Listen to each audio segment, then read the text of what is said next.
몽골 사람들이 한국말만 쓰기 시작했습니다. 울란바토르 중심과 간판의 60%가 한글이라는 믿을 수 없는 일이 일어났습니다. 2025년 10월 국제전략연구소에서 발표된 충격적인 발언. 앞으로 10년 이내에 새로운 연방 국가가 탄생됩니다.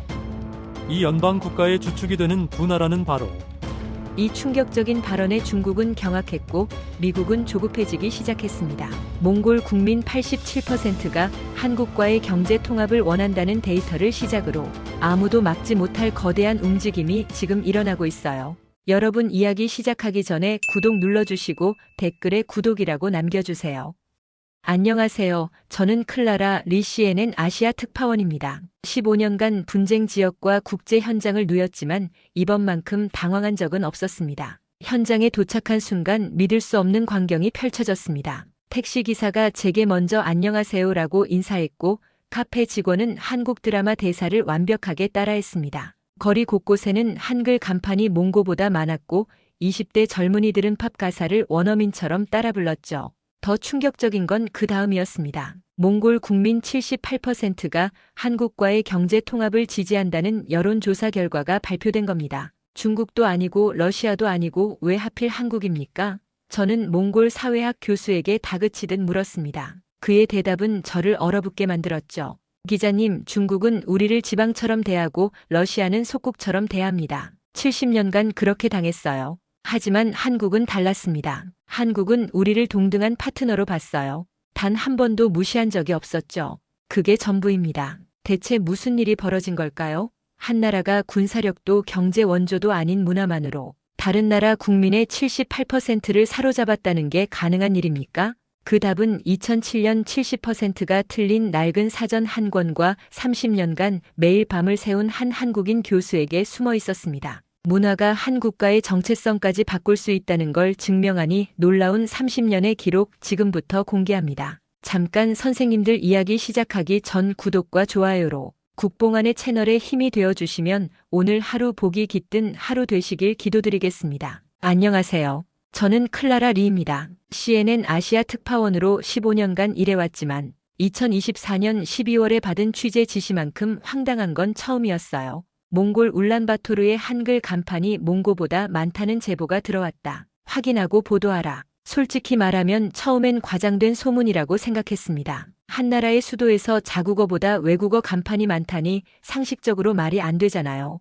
하지만 CNN 본사는 이건을 심각하게 받아들였고 저는 카메라 팀과 함께 몽골랭 비행기에 올랐습니다. 2024년 12월 15일 친기즉 국제공항에 도착했을 때부터 뭔가 이상했어요. 공항 면세점 직원이 저를 보더니 먼저 안녕하세요라고 인사하는 거예요. 저는 당연히 영어로 대답했죠. 안녕하세요. 영어 가능하세요? 그런데 그 직원이 웃으면서 말했습니다. 물론이죠. 하지만 요즘 울란바토르에서는 한국어가 더 편해요. 공항을 나와 시내로 향하는 택시를 탔습니다. 택시기사는 50대 중반으로 보이는 몽골인이었는데 제가 영어로 호텔 주소를 말하자 한국어로 대답했어요. 네, 알겠습니다. 명동 호텔 가시는 거죠? 명동 호텔이요? 여기가 몽골 아닌가요? 하하 손님, 여기 한국 사람들이 지은 호텔이에요. 그래서 명동 호텔이라고 부릅니다. 택시가 시내 중심가로 들어서자 저는 할 말을 잃었습니다. 제 눈앞에 펼쳐진 광경은 제가 지난해 취재했던 서울 명동 거리와 너무 흡사했거든요. 떡볶이 천국 김밥 하우스 서울 치킨 부산 카페 한글 간판이 정말로 몽고 간판보다 많았어요. 아니, 많은 정도가 아니라 압도적이었습니다. 제가 대충 세워봤는데 메인 스트리트 100개 간판 중 62개가 한글이었어요. 더 놀라운 건 거리를 걷는 사람들이었습니다. 20대로 보이는 젊은이들 대부분이 한국 패션 브랜드 옷을 입고 있었고 카페에서는 K-팝이 흘러나왔죠. 한 문구점 앞을 지나가는데 몽골 10대 소녀 2명이 한국 아이돌 포토카드를 사면서 완벽한 한국어로 대화하고 있었어요. 언니, 이번에 나온 비포카 진짜 예쁘지 않아? 대박. 나도 저거 사야겠다. 저는 카메라 감독에게 속삭였습니다. 이거 진짜 몽골 맞아? 서울 홍대 아니야? 호텔에 체크인 난 후는 본격적인 취재를 시작했습니다. 먼저 거리 인터뷰를 진행했어요. 30대 몽골 남성에게 물었죠. 한글 간판이 왜 이렇게 많은 건가요? 그는 자연스럽게 대답했습니다. 요즘 젊은 사람들은 한국 문화를 좋아하니까요. 한국 드라마, K-팝, 한국 음식 다 좋아합니다. 가게 이름을 한글로 쓰면 손님이 더 많이 와요. 저는 더 구체적으로 물었습니다. 그럼 몽골 사람들이 한글을 읽을 수 있다는 건가요? 물론이죠. 제 딸은 고등학생인데 한국 드라마를 자막 없이 봅니다. 요즘 학생들은 영어보다 한국어를 더 잘해요. 이건 단순한 유행이 아니었습니다. 저는 몽골 교육부 통계 자료를 입수했는데 2024년 기준 몽골에서 가장 인기 있는 제2외국어는 영어가 아닌 한국어였어요. 전체 외국어 학습자 중 43%가 한국어를 선택했고 영어는 39%였습니다. 저녁에 현지 한국 식당에서 식사를 하는데 옆 테이블에 앉은 몽골 가족이 눈에 들어왔어요. 할아버지, 부모, 그리고 20대 초반으로 보이는 소녀가 함께 있었는데 손녀가 할아버지에게 한국어로 메뉴를 설명하고 있었습니다. 할아버지, 이건 떡볶이예요. 한국에서 정말 유명한 음식이에요. 할아버지는 몽골로 대답했지만 손녀는 계속 한국어로 대화했어요. 저는 그 모습을 보면서 깨달았습니다. 이건 단순히 외국 문화를 좋아하는 수준이 아니라 세대 전체가 다른 나라의 언어와 문화를 자기 것처럼 받아들이고 있다는 거예요. 호텔로 돌아오는 길에 저는 또 다른 충격적인 장면을 목격했습니다. 대형 전광판에 몽골 정부가 실시한 여론조사 결과가 나오고 있었어요. 한국과의 경제 통합 지지율 78%. 저는 멈춰서 그 숫자를 다시 확인했습니다. 78% 거의 10명 중 8명이 한국과의 경제 통합을 원한다는 겁니다. 이건 그냥 문화 열풍이 아니었어요. 한 국가가 다른 국가와 하나가 되기를 원하는 수준이었습니다. 그날 밤에서 저는 CNN 본사에 첫 리포트를 보냈습니다. 제보는 사실이었습니다. 아니, 제보다 상황이 더 심각합니다. 몽골은 한국어로 말하고 한국 문화로 생활하며 한국과 하나 되기를 원하고 있습니다. 대체 무슨 일이 벌어진 걸까요? 이 질문에 답하기 위해 저는 이 현상의 시작점을 찾아야 했습니다. 그리고 그 답은 2007년 한 권의 틀린 사전에서 시작되었습니다. 제가 이 현상의 시작점을 찾기 위해 가장 먼저 연락한 사람은 김수진 교수였습니다. 현재 국제란바토르 대학교 한국어문화학과 교수이자 몽골 최초의 세종학당을 세운 장본인이죠. 김 교수와의 인터뷰 약속은 그녀가 근무하는 대학 연구실에서 잡혔어요. 2024년 12월 18일 오전 저는 캠퍼스에 들어서면서 또 한 번 놀랐습니다. 대학 군시판에 붙은 공지사항의 절반이 한글이었거든요. 김 교수의 연구실 문을 두드렸을 때 60대 초반으로 보이는 단정한 여성이 문을 열어주었습니다. 그녀의 첫 인사는 영어가 아닌 한국어였어요. 안녕하세요. 클라라 기자님 기다리고 있었습니다. 교수님, 영어로 인터뷰 진행해도 될까요? 저는 한국어를 못해서요. 물론이죠. 하지만 여기서는 한국어가 더 자연스러워서 깜빡했네요. 김 교수는 차를 내오며 이야기를 시작했습니다. 제가 몽골에 처음 온 건 1994년이었어요. 남편이 역사학자라 몽골 역사 연구차 왔는데 당시만 해도 저는 그냥 따라온 거였죠. 그런데 인연이라는 게 참 신기해요. 몽골에 도착한 지 한 달 만에 국립대학교에서 한국어 강의 제의가 들어왔어요. 처음부터 한국어 수요가 있었나요? 아니요. 당시는 거의 없었어요. 한 학기에 학생이 5명 정도. 그런데 문제는 학생 수가 아니라 교재였습니다. 김 교수는 책장에서 낡은 사전 한 권을 꺼냈어요. 표지가 해진 두꺼운 책이었는데 제목은 한국어 몽고어 사전이었습니다. 이게 제가 1994년 울란바토르 시장에서 산 전이에요. 한국 출발 전에 한몽 사전을 구하려고 했는데 한국에는 없더라고요. 그래서 여기 와서 구했죠. 김 교수는 사전을 펼쳐 보였습니다. 페이지마다 빨간 펜으로 표시가 가득했어요. 첫 수업 준비하면서의 사전으로 단어를 찾았는데 이상한 거예요. 사랑을 찾으니까 몽골어로 적이라고 나와 있더라고요. 처음엔 제가 잘못 본 줄 알았죠. 사랑이 적이라고요? 네. 더 확인해봤더니 70% 이상이 틀렸어요. 번역 오류가 아니라 아예 반대어로 나온 단어도 많았고요. 나중에 알고 보니 이 사전은 1960년대 북한에서 만든 거였는데 당시 냉전 시대라 정치적 이유로 의도적으로 잘못된 정보를 넣었다는 설도 있었어요. 저는 그 사전을 자세히 들여다봤습니다. 정말로 페이지마다 오류 표시가 있었어요. 그럼 학생들은 어떻게 공부했나요? 김 교수는 쓰음을 지었습니다. 그게 더 큰 문제였어요. 대학 도서관에 한국어 교재가 딱 3권 있었는데 학생들이 그걸 번갈아가며 빌려서 복사했었어요. 한 학생이 일주일 빌려서 복사하면 다음 학생에게 넘기는 식이었죠. 한 학기 수업 준비하는데 교재를 복사하는 데만 3개월이 걸렸어요. 그럼 수업은 어떻게 진행하셨어요? 제가 직접 교재를 만들었죠. 매일 밤 손으로 예문을 쓰고 다음날 학생들에게 나눠줬어요. 그때 저는 깨달았습니다. 여기엔 제대로 된 사전이 필요하다는 걸요. 김 교수는 잠시 말을 멈추고 창밖을 바라봤습니다. 2007년이었어요. 그해 3월에 몽골 최초의 세종학당이 설립됐죠. 제가 학당장을 맡았는데 첫날 등록한 학생이 120명이었어요. 저는 그때 충격을 받았습니다. 13년 동안 한 학기에 5명이던 게 하루에 120명이 된 거예요. 무슨 일이 있었던 건가요? 한국 드라마요. 2005년부터 2007년 사이에 대장금 겨울연과 같은 한국 드라마가 몽골에 방영되기 시작했어요. 처음엔 자막으로 봤는데 몽골 젊은이들이 자막 없이 보고 싶어 했죠. 그게 한국어 학습의 시작이었어요. 김 교수는 컴퓨터를 켜서 통계 자료를 보여줬습니다. 2007년 세종학당 개설 당시 연간 학생 수가 300명이었는데 2010년에는 600명, 2015년에는 900명, 그리고 지금은 매년 1,000명 이상이 한국어를 배우러 옵니다. 현재 몽골에는 4개의 세종학당이 있고 저희 학당이 그중 가장 오래됐죠. 그럼 사전은 언제 만드셨어요? 김 교수는 다시 책장으로 가서 두꺼운 책 한 권을 꺼냈습니다. 2022년 출판된 한국어 몽고 표준 사전이었어요. 15년 걸렸어요.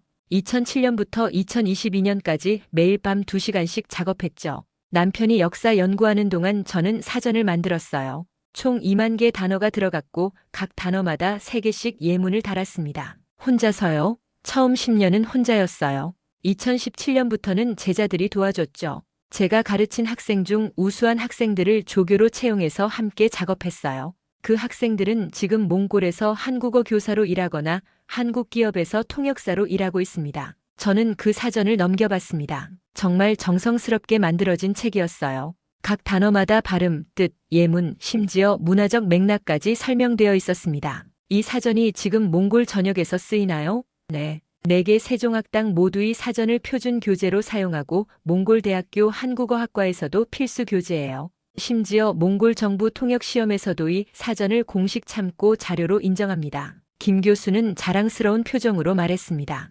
작년에 제자 중 한 명이 삼성전자 몽골 지사에 취업했어요. 면접에서의 사전으로 공부했다고 말했대요. 면접관이 몽골인 중 한국어를 이렇게 잘하는 사람은 처음 본다고 했답니다. 저는 그 순간 깨달았습니다. 이 사전은 단순한 책이 아니었어요. 이건 몽골 젊은이들에게 한국으로 가는 티켓이었고 새로운 미래를 여는 열쇠였습니다. 교수님, 그럼 왜 몽골 사람들이 이렇게 한국어에 열광하는 건가요? 단순히 드라마 때문만은 아닐 것 같은데요. 김 교수는 잠시 생각하더니 조심스럽게 말했습니다. 경제예요. 1990년대 몽골은 소련 붕괴 후 극심한 경제난을 겪었어요. 일자리가 없었죠. 그런데 2000년대 들어 한국 기업들이 몽골에 진출하기 시작했어요. 건설, 유통, 교통, 한국 회사에 취업하려면 한국어가 필수였죠. 그럼 문화가 아니라 경제 때문이었다는 건가요? 둘 다예요. 처음엔 경제 때문에 배우기 시작했지만 드라마와 케이팝을 접하면서 진짜 좋아하게 된 거죠. 지금 몽골 젊은이들에게 한국은 단순히 돈을 버는 곳이 아니라 꿈을 이루는 곳이에요. 김 교수는 다시 창밖을 바라봤습니다. 제가 30년 전이 땅에 왔을 때 몽골 사람들은 한국이 어디 붙어 있는 나라인지도 몰랐어요. 그런데 지금은 몽골 국민 78%가 한국과의 경제 통합을 원한다고 하잖아요. 30년 만에 일어난 변화예요. 그 변화의 시작이 교수님이 만든 이 사전이었군요. 김 교수는 고개를 저었습니다. 아니요. 시작은 한국이었어요. 한국이 몽골에 보여준 경제적 기회, 문화적 매력, 그리고 미래 비전이 모든 걸 만들었죠. 저는 그냥 다리를 놓았을 뿐이에요. 그날 인터뷰를 마치고 나오면서 저는 한 가지 의문이 들었습니다. 도대체 한국이 몽골에 무엇을 보여줬기에 한나라 국민의 마음을 이렇게 바꿀 수 있었을까요? 그 답을 찾기 위해 저는 1990년대 몽골로 시간을 거슬러 올라가야 했습니다. 김수진 교수와의 인터뷰 후 저는 몽골의 경제 역사를 파헤치기 시작했습니다. 그리고 몽골 국립도서관 자료실에서 1990년대 신문 기사들을 찾아냈죠. 1991년 12월 소련이 붕괴했습니다. 그때까지 소련의 경제 원조에 의존하던 몽골은 하루아침에 모든 지원을 잃었어요. 1992년 몽골의 실업률은 37%까지 치솟았고 GDP는 전년 대비 23% 급락했습니다. 더 큰 문제는 몽골의 기후였어요. 몽골은 여름 3개월과 가을 2개월 총 5개월만 야외 작업이 가능한 나라입니다. 겨울 7개월은 영하 30도 이하로 떨어지기 때문에 건설, 농업, 목축업 모두 중단되죠.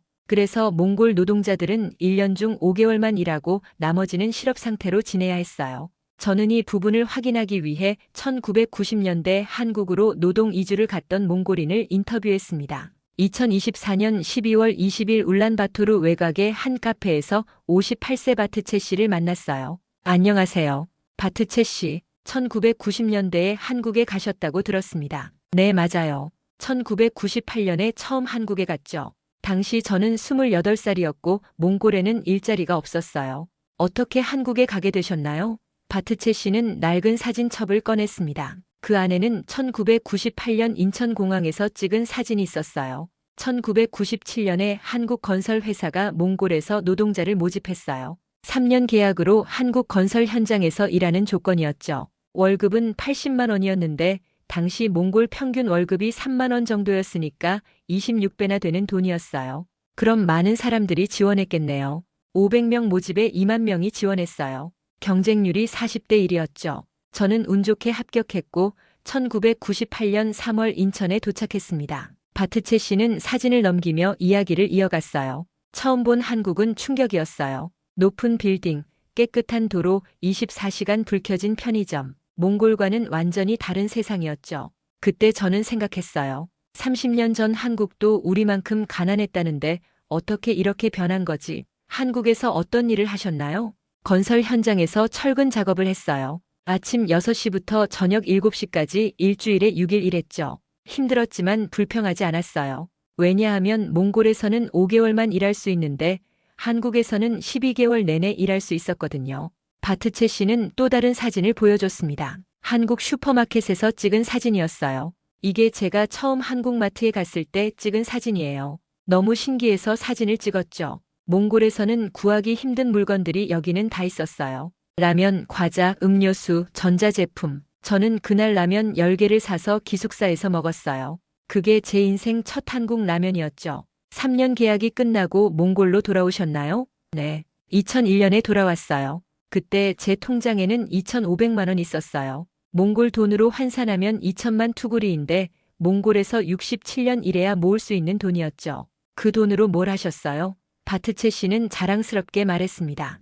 울란바토르에 작은 한국 식품점을 열었어요. 제가 한국에서 먹었던 라면, 과자, 김치를 팔았죠. 처음엔 손님이 별로 없었는데 2005년쯤부터 몽골 젊은이들이 한국 드라마를 보기 시작하면서 손님이 폭발적으로 늘었어요. 지금도 그 가게를 운영하시나요? 아니요.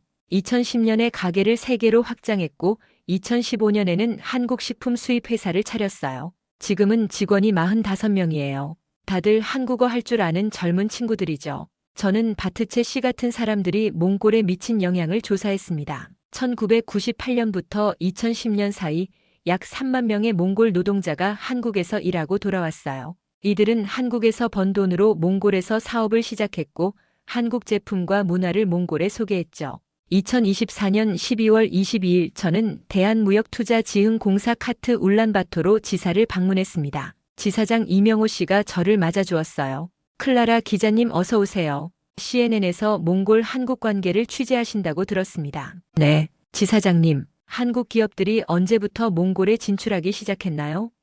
이 지사장은 자료를 펼쳐 보였습니다. 본격적인 진출은 2000년대 초반부터예요. 1999년 현대건설이 울란바토르에 아파트 단지를 짓기 시작했고 2002년에는 롯데마트가 몽골 1호점을 열었죠.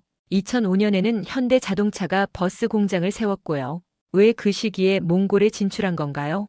2가지 이유가 있어요. 첫째는 몽골의 풍부한 광물 자원이에요. 몽골은 구리, 석탄, 금, 우라늄 등 광물 매장량이 엄청나거든요. 특히 구리는 세계 12건 매장량을 자랑하죠. 한국은 제조업 강국인데 광물 자원이 부족하니까 몽골이 중요한 파트너가 된 거예요. 둘째 이유는요. 이 지사장은 지도를 가르쳤습니다. 지정학적 위치예요. 몽골은 중국과 러시아 사이에 있는데 역사적으로 이 두 나라와 복잡한 관계였어요. 반면 한국과는 대립한 적이 거의 없죠. 고려 시대의 부하국 관계였던 역사도 있고요. 그래서 몽골 입장에서는 중국, 러시아 대신 한국과 손잡는 게 부담이 없었던 거예요. 지금 몽골에 한국 기업이 몇 개나 있나요? 2024년 기준 약 450개 기업이 진출해 있고 고용 인원은 12명입니다. 건설, 유통, 교통, IT, 교육 등 다양한 분야에 퍼져 있죠. 이 지사장은 창밖을 가리켰어요. 거리에 현대버스가 지나가고 있었습니다. 저기 보이는 버스 전부 현대자동차가 만든 거예요. 울란바토르 시내버스의 87%가 현대버스입니다. 몽골 사람들은 매일 한국 버스를 타고 출퇴근하는 거죠. 저는 또 다른 통계를 확인했습니다. 2024년 기준 몽골의 최대 수입국은 중국이 아닌 한국이었어요. 전체 수입의 23%가 한국 제품이었고 그중 가장 많은 품목은 전자제품, 자동차 그리고 식품이었습니다. 인터뷰를 마치고 나오는 길에 저는 한 대형마트에 들렀습니다. GS25 울란바토르점이었어요. 안에 들어가니 한국 편의점과 똑같았죠. 삼각김밥, 컵라면, 한국 과자들이 진열대를 가득 채우고 있었어요. 계산대에서 20대 여성 직원에게 물었습니다. 여기 손님들 대부분이 한국 제품을 사나요? 네. 특히 젊은 사람들은 거의 한국 제품만 사요. 한국 라면이 가장 인기 있고 그 다음이 한국 과자랑 음료수예요.